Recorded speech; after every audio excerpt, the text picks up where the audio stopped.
Hello friends, welcome to our YouTube channel. अगर आपने अभी तक चैनल को सब्सक्राइब नहीं किया है तो इसे सब्सक्राइब कर लें और बेल आइकन प्रेस कर दें ताकि आपको हमारे वीडियोस की अपडेट मिलती रहे। तो चलिए शुरू करते हैं इसी के साथ आज का अपने वीडियो। तो हमारा वीडियो है जीएस टेस्ट पेपर 1770 यानी कि 70वां। और हमारा पहला क्वेश्चन है, which of the following substances will be considered as hazardous waste under the Basel convention on the control of transboundary movement of hazardous waste and their disposal. यानी कि इनमें से कौन सा ऐसा सब्सटेंस है, कौन सी ऐसी चीज़ है जिसको हैजार्डस यानी कि हानिकारक माना जाता है एज पर बेसल कन्वेंशन। एक बेसल कन्वेंशन हुआ था जिसमें ट्रांस बाउंड्री मूवमेंट यानी कि एक कंट्री से दूसरे कंट्री में किसी भी तरीके का हैजार्डस वेस्ट जो कि खतरनाक है उसका मूवमेंट पे कंट्रोल करता है। तो आपको बताना इनमें से कौन सा वो सबसे ज़्यादा खतरनाक वेस्ट है। पहला है फ्लेमेबल लिक्विड, सेकेंड है poisonous substance, third plastic waste and fourth organic peroxides. तो आपको बताना इनमें से कौन सा सही है।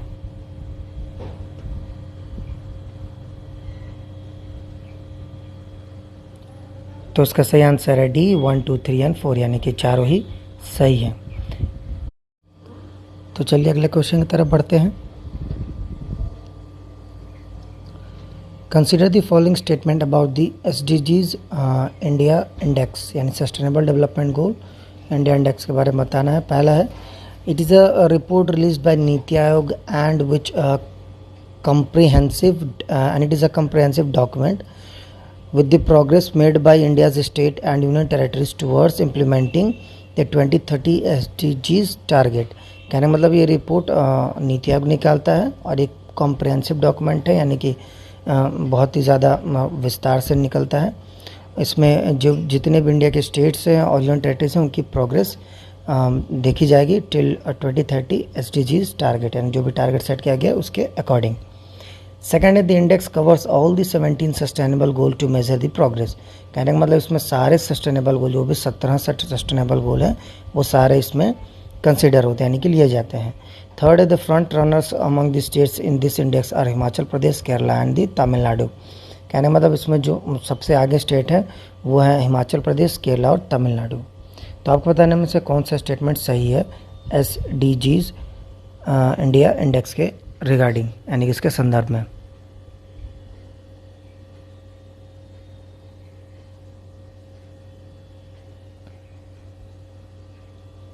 तो इसका सही आंसर है B 1 एंड 3 यानी कि सेकंड स्टेटमेंट गलत है। It comprises a composite score for each state and union territories based on their aggregate performance across 30 और द 17 SDGs।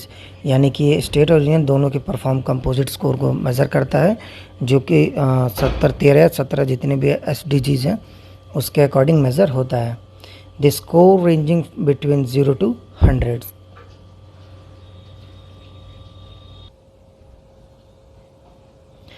तो चलिए इसी के साथ अगले क्वेश्चन की तरफ बढ़ते हैं। With respect to elephant bonds frequently in news which one of the following statement is correct. Elephant bond के संदर्भ में आपने हाल ही में इसके बारे में सुना होगा, तो ये किससे जुड़ा है, संबंधित आपको बताना है।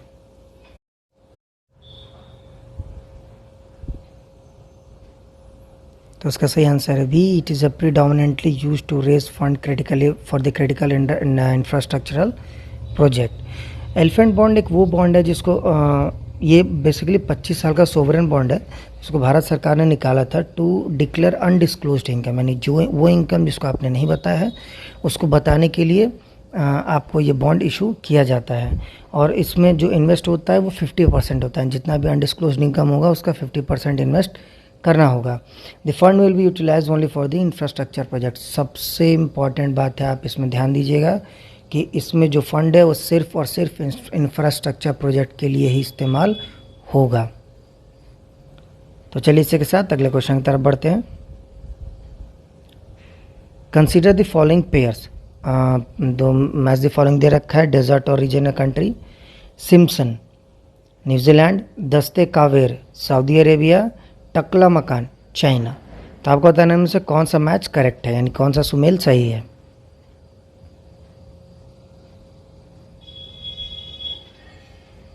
तो इसका सही आंसर है ए यानी कि 3 ओनली, सिर्फ टकला मकान चाइना में, बाकी 2 गलत है। सिम्पसन डेजर्ट ये एक ड्राई और red sand plain dunes Northern Territory में है। कहाँ?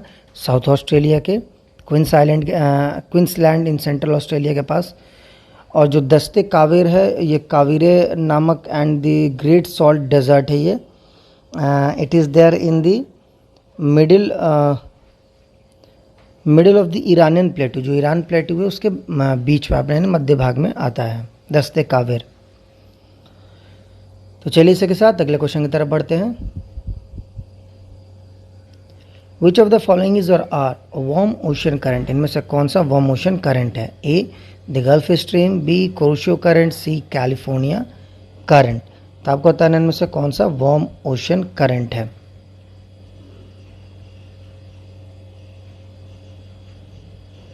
तो इसका सही आंसर है ए 1 और 2 ओनली, यानी कि दो गल्फ स्ट्रीम है जो यानी कि जो मैक्सिको के पास से निकलता है वो, और एक कुरोशियो जो जापान की तरफ से आता है, यानी कि नीचे से ऊपर की तरफ जाता है। कहने मतलब ये साउथ कोरिया और जो नीचे वाली साइड है फिलीपींस, इधर से जापान की तरफ जाता है। तो ये वार्म ओशन करंट है। और जो कैलिफोर्निया है ये कोल्ड ओशन करंट है। तो चलिए इसी के साथ अगले क्वेश्चन की तरफ बढ़ते हैं। Consider the following statement. पहला है council of ministers are collectively responsible to the parliament. कहने का मतलब काउंसिल ऑफ मिनिस्टर जो कलेक्टिवली यानी सब एक साथ जिम्मेदार होते किसको? संसद को। दूसरा, रेजिग्नेशन और death of an incumbent chief minister dissolve the council of minister. अगर जो अभी चीफ मिनिस्टर है अगर वो रिज़ाइन देते हैं या मर जाते हैं तो उससे पूरा जो काउंसिल ऑफ मिनिस्टर वो डिसॉल्व हो जाता है, यानी कि भंग हो जाता है। तो आपको बताना इनमें से कौन सा स्टेटमेंट सही है।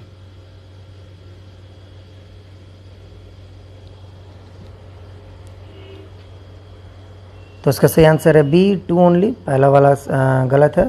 पार्लियामेंट नहीं बल्कि लोकसभा को कलेक्टिवली रिस्पॉन्सिबल होता है। Chairman of Rajya Sabha can not preside over a joint sitting of the two houses of the parliament in any circumstances. And जो चेयरमैन है राज्यसभा का वो किसी भी सर्कमस्टांस में चाहे कुछ भी हो जाए वो उस चेयरमैन की सीट पर बैठ नहीं सकता है। सॉरी, जॉइंट सिटिंग में बैठ सकता है चेयरमैन। तो चलिए इसके साथ अगले क्वेश्चन की तरफ बढ़ते हैं। Consider the following statement regarding the cardamom production. पहला है इंडिया, कार्डमम माने इलायची। पहला है India is the largest producer of the large cardamom in the world, यानी कि इंडिया में जो बड़ी इलायची होती है सबसे ज़्यादा उगाई जाती हैं। Large cardamom is cultivated in the north eastern states only. कहने का मतलब जो लार्ज कार्डमम है यानी बड़ी इलायचियाँ हैं वो सिर्फ नॉर्थ ईस्ट जो ईस्टर्न स्टेट है हमारी 7 सिस्टर्स वाली, सिर्फ वहीं उगाई जाती है। थर्ड है the crops grows well under the shades of forest trees at altitude ranging from 1000 to 2000 meters with the rainfall of 3000 to 3500 meter per annum. तो आपको बताना यानी कि थर्ड वाला जो क्रॉप्स है यानी कि जो बड़ी इलायची है ये सिर्फ फॉरेस्ट के शेड में यानी बड़े बड़े पेड़ों के नीचे उगती हैं, और ये उगती हैं सिर्फ 1000 से 2000 मीटर की ऊंचाई पे ही। और इनमें जो रेनफॉल लगता है वो 3000 से 3500 मिलीमीटर पर एनम लगता है। तो आपको बताना इनमें से कौन सा स्टेटमेंट सही है।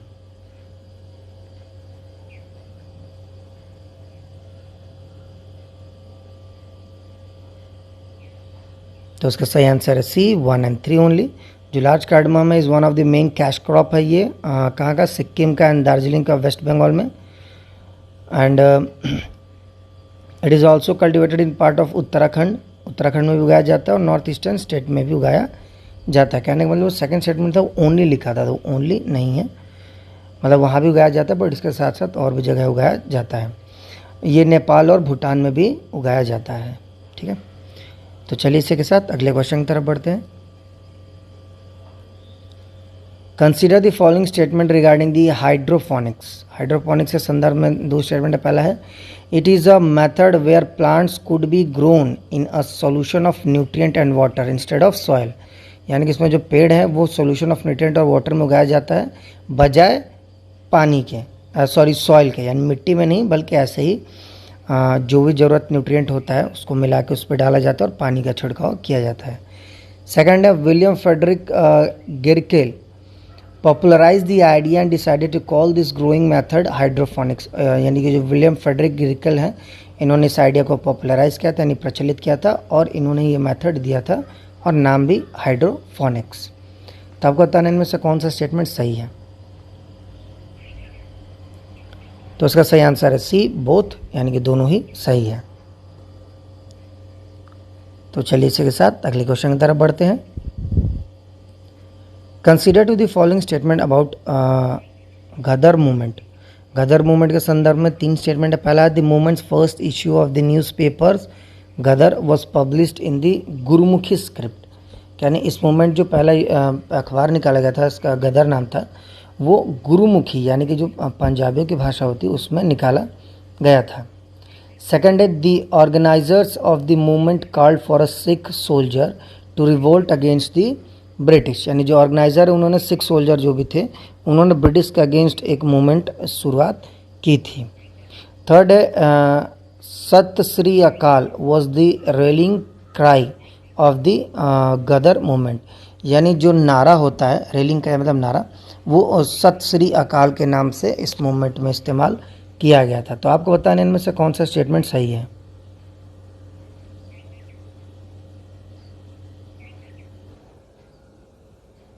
तो इसका सही आंसर है बी, 2 ओनली। फर्स्ट और थर्ड गलत है। जो पहला था वो गुरुमुखी में नहीं, सबसे पहले उर्दू में शुरू किया गया था, उसके कुछ समय बाद गुरुमुखी में स्टार्ट किया जाने लगा। And also publish by the Ghadar party, और गदर पार्टी भी बना दी गई थी जो ये पब्लिकेशन करती थी। It is played an important role in awakening the people, यानी लोगों के अंदर जागरूक पैदा करने के लिए इस पार्टी ने सबसे ज़्यादा काम किया था। लास्ट है दे popularise the nationalist salute Vande Mataram. जो वंदे मातरम था उसको सबसे ज़्यादा प्रचलित करने में गदर पार्टी का ही हाथ था। जो रिलीजियस ग्रीटिंग थी वो था सत श्री अकाल, ना कि उनकी रैलिंग कराई थी। ठीक है, तो चलिए अगले क्वेश्चन की तरफ बढ़ते हैं। तो हमारा आज का लास्ट क्वेश्चन है question number 10। Consider the following statement. पहला है at Chittagong the revolutionaries under the leadership of Surya Sen set up a provisional independent government of India. यानी कि चित्तगोंग में जो रिवोल्यूशनरीज थे उन्होंने सूर्य सेन के अंदर एक provisional independence government of India का निर्माण किया था। Netaji Subhash Chandra Bose establish the provincial government of free India इन a more simple Azad Hind which was an Indian provisional government established in occupied Singapore in 1943 and supported by the Empire of Japan, Nazi Germany, Italian Social Republic and their allies। तो कहने का मतलब जो नेताजी सुभाष चंद्र बोस थे उन्होंने एक free India का जो व्यू था उसको लेते हुए ज़्यादा सिंपल काम किया, जिसमें आज़ाद हिंद फौज का निर्माण किया। कहाँ? सिंगापुर में 1943 में, और उसको Japan, Nazi Germany, Italian social republic, इन सब ने सपोर्ट किया था। तो आपको बताना है इनमें से कौन सा स्टेटमेंट इसके रिगार्डिंग सही है। तो उसका सही आंसर है बी, 2 ओनली, यानी कि सिर्फ सेकंड वाला स्टेटमेंट सही है। तो फ्रेंड्स, इसी के साथ आज का हमारा वीडियो ख़त्म होता है, लेकिन जाने से पहले हम आपको हमारा लास्ट वीडियो यानी जीएस टेस्ट पेपर जो 69 था उसका क्वेश्चन ऑफ द डे का आंसर बता देते हैं। तो क्वेश्चन ऑफ द डे था which of the following is or are used as a disinfectant of water. यानी कि इनमें से कौन सा डिसइंफेक्टेंट ऑफ वाटर इस्तेमाल के लिए इस्तेमाल किया जाता है, वाटर के लिए इस्तेमाल किया जाता है, यानी उनमें से जो गंदगी होती है उसको निकालने के लिए, उसको डिसइंफेक्ट करने के लिए। तो इसका सही आंसर है D, all of the above, यानी ओजोन, क्लोरीन और क्लोरोमाइन, इन तीनों का इस्तेमाल होता है। Water purification is a process of removing undesirable chemical, biological contaminants, suspended solid and gases from the water. यानी जो पानी हमारा जो फिल्टर होता है उसमें सारी चीज़ें इन्वॉल्व होती हैं, जिसमें हम केमिकल को भी हटाते हैं, बायोलॉजिकल कंटामिनेंट्स को भी हटाते हैं और सस्पेंडेड सॉलिड या गैस को भी हटाते हैं। तो चलिए इसी के साथ जाने से पहले हम आज का क्वेश्चन ऑफ द डे आपको दे देते हैं। तो आज का हमारा क्वेश्चन ऑफ द डे है यानी जीएस टेस्ट पेपर 70 का, Pench tiger reserve was in news, it is located in. जो पेंच टाइगर रिजर्व है, हाल ही में आप लोगों ने अखबारों में काफ़ी या खबरों में सुना होगा, तो बताना आपको ये किस राज्य में स्थित है। ए कर्नाटका, बी आंध्र प्रदेश, सी गुजरात और डी मध्य प्रदेश। तो फ्रेंड्स, अगर आपको हमारा वीडियो अच्छा लगा हो तो हमारे चैनल को तो इस वीडियो को लाइक करें, चैनल को सब्सक्राइब करें और साथ ही आप हमारे नीचे कमेंट बॉक्स में क्वेश्चन ऑफ द डे का आंसर ज़रूर दें। तब तक के लिए thank you for watching and bye bye.